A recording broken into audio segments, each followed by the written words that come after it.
ಕನ್ನಡದಲ್ಲಿ digital marketing ಕಲಿಯೋ ಜರ್ನಿಯಲ್ಲಿ ಇವತ್ತು 11ನೇ ದಿನ. ಹಿಂದಿನ ವಿಡಿಯೋದಲ್ಲಿ ಇಮೇಲ್ ಮಾರ್ಕೆಟಿಂಗ್ ಅಂದರೆ ಏನು ಅಂತೇಳಿ ಎಕ್ಸ್ಪ್ಲೇನ್ ಮಾಡೋದ್ರ ಜೊತೆಗೆ ಡೀಟೇಲ್ಡ್ ಇನ್ಫಾರ್ಮೇಷನ್ ಇರೋ PDF ಕೂಡ ಫ್ರೀಯಾಗಿ ಶೇರ್ ಮಾಡಿದೆ. ಆ್ಯಂಡ್ ಈ ವಿಡಿಯೋದಲ್ಲಿ SEO ಅಂದರೆ ಸರ್ಚ್ ಇಂಜಿನ್ ಆಪ್ಟಿಮೈಸೇಷನ್ ಅಂದರೆ ಏನು ಅಂತ ನೋಡೋಣ. ಜನರಲ್ ಆಗಿ ಸರ್ಚ್ ಇಂಜಿನ್ ಆಪ್ಟಿಮೈಸೇಷನ್ ಅಂದರೆ ಏನು? ಸರ್ಚ್ ಇಂಜಿನ್ಗಳಲ್ಲಿ ಆಪ್ಟಿಮೈಸೇಷನ್ ಮಾಡೋದು. ಫಾರ್ ಎಕ್ಸಾಂಪಲ್ ಸರ್ಚ್ ಇಂಜಿನ್ಗಳು ಯಾವ್ಯಾವುದು?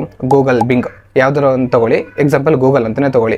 ಸೊ ಯಾರಾದರೂ ಗೂಗಲಲ್ಲಿ ನಮ್ಮ ಬಿಸ್ನೆಸ್ ರಿಲೇಟೆಡ್ ಕೀವರ್ಡ್ಗಳನ್ನ ಸರ್ಚ್ ಮಾಡಿದ್ರೆ ಅಥವಾ ನಮ್ಮ ಬಿಸ್ನೆಸ್ ರಿಲೇಟೆಡ್ ಏನಾದರೂ ಸರ್ಚ್ ಮಾಡಿದ್ರೆ ಅಂತಂದರೆ ನಮ್ಮ ಬಿಸ್ನೆಸ್ ವೆಬ್ಸೈಟ್ ಫಸ್ಟ್ ಪೇಜಲ್ಲಿ ಬರಬೇಕು, ಅದರಲ್ಲೂ ಫಸ್ಟ್ ಪೊಸಿಷನಲ್ಲೇ ಬರಬೇಕು ಅಂತೇಳಿ ಆಪ್ಟಿಮೈಸೇಷನ್ ಮಾಡೋದಕ್ಕೆ ಸರ್ಚ್ ಇಂಜಿನ್ ಆಪ್ಟಿಮೈಸೇಷನ್ ಅಂತ ಕರಿತೀವಿ. ಫಾರ್ ಎಕ್ಸಾಂಪಲ್ ನಂದೊಂದು ಐಫೋನ್ ರಿಪೇರ್ ಮಾಡೋ ಸ್ಟೋರ್ ಇದೆ ಅಂತ ಅನ್ಕೊಳ್ಳಿ ಬೆಂಗಳೂರಲ್ಲಿ. ಸೊ ನಿಮ್ಮ ಹತ್ರ ಒಂದು ಐಫೋನ್ ಇದೆ, ನೀವು ಅದನ್ನು ರಿಪೇರ್ ಮಾಡಿಸ್ಕೋಬೇಕು. ಇವಾಗ ನೀವೇನಾದರೂ ಗೂಗಲಲ್ಲಿ ಹೋಗಿ ಬೆಸ್ಟ್ ಐಫೋನ್ ರಿಪೇರರ್ಸ್ ಇನ್ ಬೆಂಗಳೂರು ಅಂತೇಳಿ ಸರ್ಚ್ ಮಾಡಿದ್ರೆ ಫಸ್ಟ್ ಪೇಜಲ್ಲಿ ಅದರಲ್ಲೂ ಫಸ್ಟ್ ಪೊಸಿಷನಲ್ಲಿ ಏನಾದರೂ ನನ್ನ ಬಿಸ್ನೆಸ್ ವೆಬ್ಸೈಟು ಕಾಣಿಸ್ತು ಅಂತಂದರೆ ನಾನು ಸರ್ಚ್ ಇಂಜಿನ್ ಆಪ್ಟಿಮೈಸೇಷನ್ ತುಂಬ ಚೆನ್ನಾಗಿ ಮಾಡಿದ್ದೀನಿ ನನ್ನ ವೆಬ್ಸೈಟ್ಗೆ ಅಂತ ಹೇಳಿ ಅರ್ಥ.